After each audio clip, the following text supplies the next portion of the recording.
ነው ለምኖ ቀና ብሎ መቀበል አይቻልም። የትኛውም ለማኝ ቀና ብሎ አይቀበልም።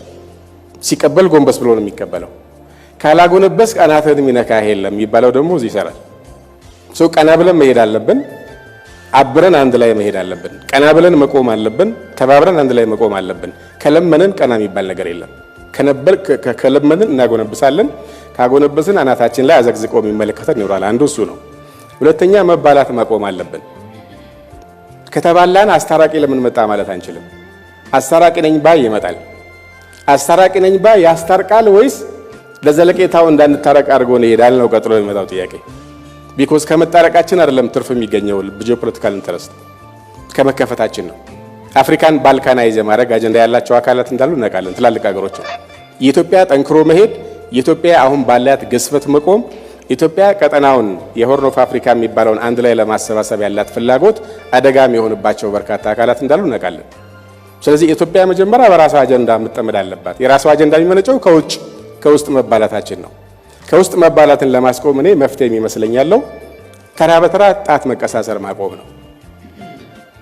ሌላ ሰው እንዲለወጥ አለመጠበቅ ነው። የሁሉም ችግር ምንጭ እኔ ነኝ፣ እያንዳንዳችን፣ ሌላ ሰው አይደለም። የችግሩ ምንጭ ለገሰ ነው ብዬ ማሰብ ከጀመርኩ መፍትሄ አይመጣም። የችግሩ ምንጭ አህመድ ነው ብዬ ማሰብ ከጀመርኩ መፍትሄ የለም። የችግሩ ምንጭ እኔ ነኝ።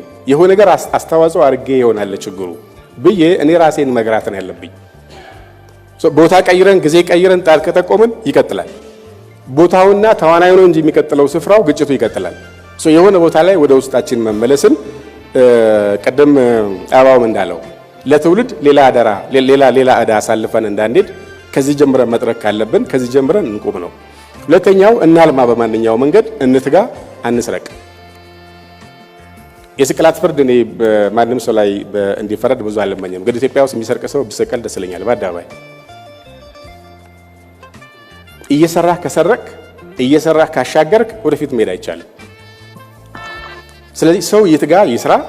ይሄን ማድረግ ከቻለን በእግራችን እንቆማለን፣ ቀዳዳችን እንዘጋለን። የፈለገ ሰው ቢመኘን መመከት ይቻላል።